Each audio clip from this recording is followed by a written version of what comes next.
Shalom. This is Truth is Everlasting, Lion's Den. I am Yahweh.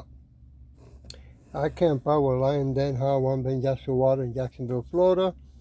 But first I have to give a prayer to the Father, to the Son, to the elders, and to the Akims and women and children. Kal Halayim La Yahweh Bahashem Yahweh Shai. Bahashem Ha Rokah Kodash Mahamath. In the name of Yahweh Shai, in spirit and holy and in truth. Double honors to the 144,000 chosen elect. Double honors to the elders of GMS. Double honors to my elder Hawan. Salutation to the Akims who are on the four corners of the earth, and to the women and children, Shalom. Okay, well, the CDC was so nice 7 days ago to come out and announce that warns disease X could wipe out the human race. That's interesting how they can make a prediction that strong. I remember a long time ago when certain educated groups dressed in white will say that you only have a certain amount of days to live. Now they want to be prophets. To tell this lesson, woe to them that go down to Egypt. I'll play a little bit of it, keep the lesson short, and then leave it at that. Here we go. Apocalyptic world of The Last of Us. A mutated fungus ravages humanity, leaving civilization in ruins. While this scenario may seem like pure science fiction, the threat of a devastating global pandemic is all too real. Recently, the CDC has issued a stark warning about Disease X, an as yet unknown pathogen with the potential to wreak havoc on a scale that could potentially wipe out the human race. As we've learned from our experience with COVID-19, our world is more interconnected than ever before, allowing diseases to spread rapidly across borders and continents with frightening speed. The coronavirus pandemic's global impact has shown us how vulnerable we are to new infectious threats and how quickly a microscopic invader can upend our lives. This video will descend deep into the looming specter of Disease X, exploring how global health authorities are preparing for the next pandemic that could fundamentally alter life as we know it, and examining the potential consequences if we fail to heed the warnings and adequately prepare for this invisible yet potentially catastrophic threat. The concept of Disease X. The term Disease X may sound like something straight out of a science fiction novel or a doomsday thriller, but it's a very real concept used by health organizations to plan for future pandemics. Coined by the World Health Organization, WHO, in 2018, Disease X represents the sobering knowledge that a serious international epidemic could be caused by a pathogen currently unknown to cause human disease. It's a placeholder name for a hypothetical unknown pathogen that could cause a future epidemic or pandemic, serving as a catch-all category for the threats we can't yet anticipate, but must nonetheless prepare for. The WHO includes Disease X on its list of priority diseases, alongside known threats like Ebola. They don't know what it is. All they know is they got to prepare, right? To save the people, to protect the people, because they are the saviors of the world, right? They are the gods, right? Let's go to Isaiah chapter 31 verse 1. Woe to them that go down to Egypt for help, and stay on horses, and trust in chariots, because they are many, and in horsemen, because they are very strong. But they look not unto the Holy One of Israel, neither seek Yahweh, right? All this talk our people say, the so-called niggas, Latino, nigga, and speckled bear. Oh yeah, I trust God. I got strong faith. Woo, boy.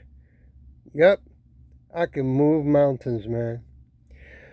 But when shit hits the fan, like the first one did, first thing they did was, no, I gotta go. Woo! I gotta go to Egypt. Yes, sirree.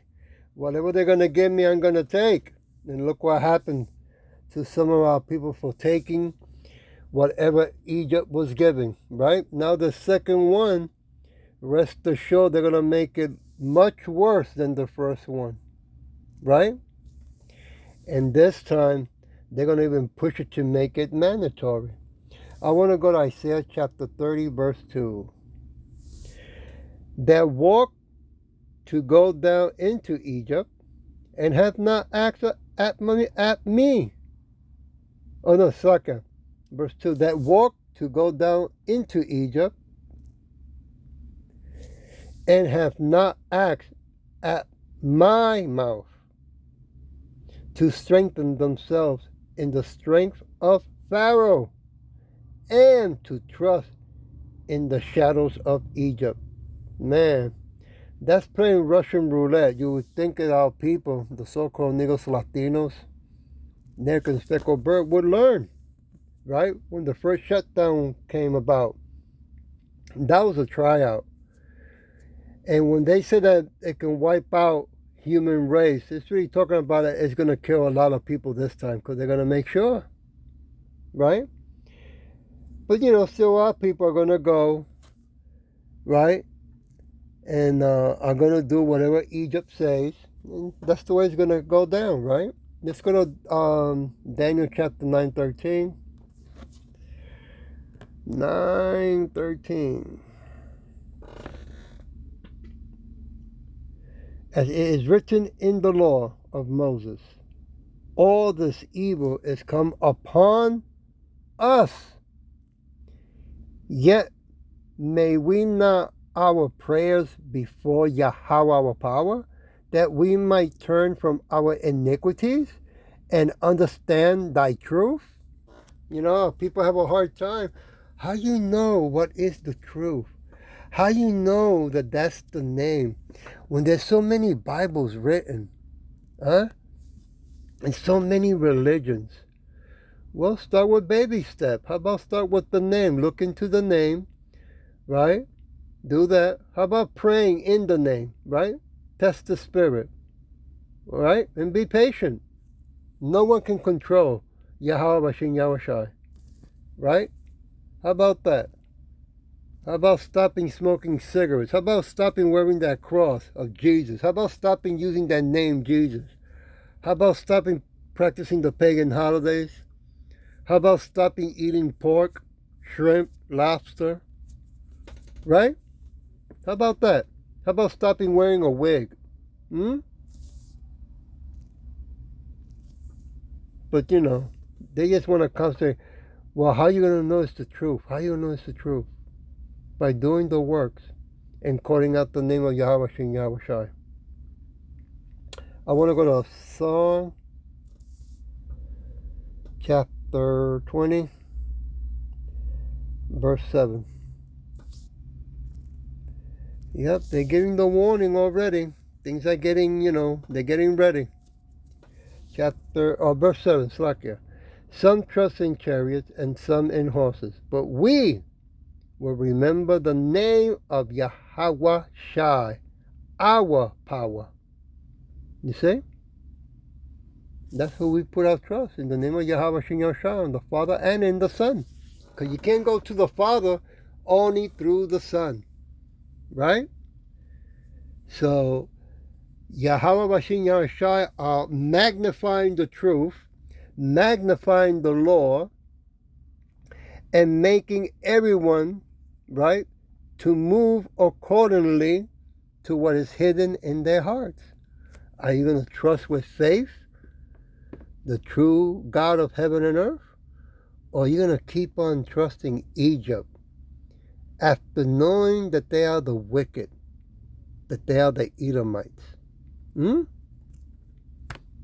Can't hide from this one no more, right? You so-called Negros Latinos, Americans, and speckled birds. I want to go back to Isaiah chapter 31. Start with verse 2. Yea, he also is wise and will bring evil, will not call back. That's right, Yahushua's not going to call it back, his words, but will arise against the house of evildoers and against the help of them that work iniquities. Yeah, it's a big price to pay, right? For them doing the wickedness that they have done, the Edomites, around the world. They keep acting arrogant, that nothing can stop them. Well, Yahushua is going to stop. It's going to only take them only 1 hour to kick their ass and remove them from power forever, put them in slavery for 1,000 years, and then after that, exterminate them and remove their kingdom from the face of the earth forever. How you like that? Verse 3. Now the Egyptians are men and not God. That's right. And their horses flesh, not spirit. Right? They don't have no spiritual power.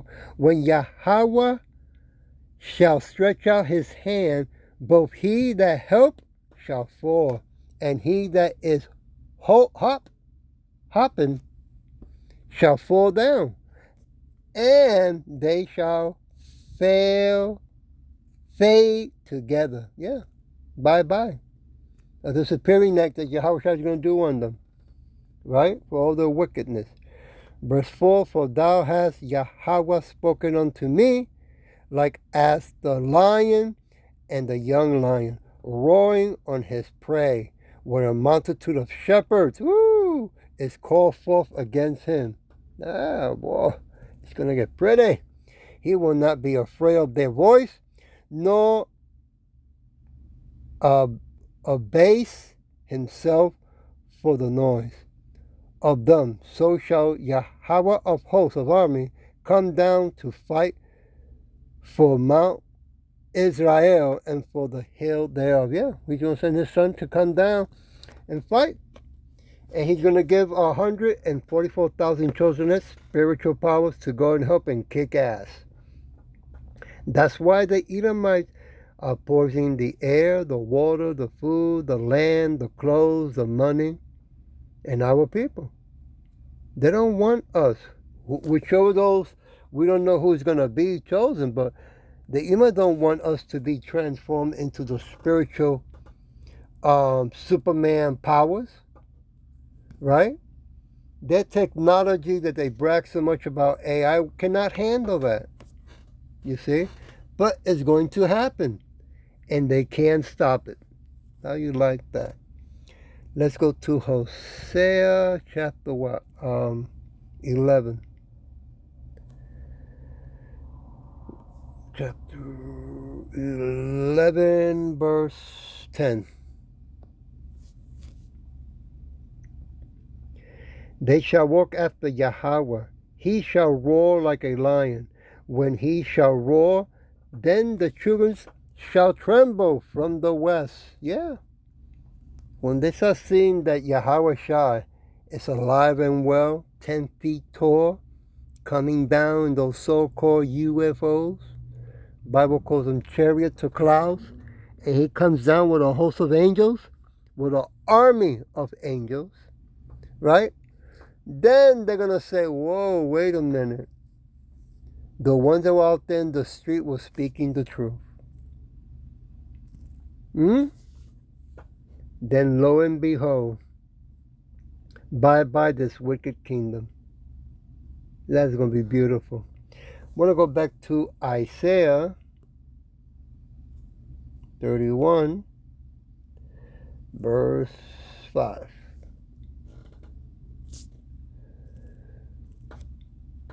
As birds fly, so will Yahweh Shai of hosts defend Jerusalem. That means his people, right? People comes first before he can make a nation. Defending also, he will deliver it, and pass over, he will preserve it. That's right. He's coming, Yahushua is coming to clean house, and as my Akim Bishop Kanak say, to move furniture, right? And to remove the Edomites from power, as well as their kingdom.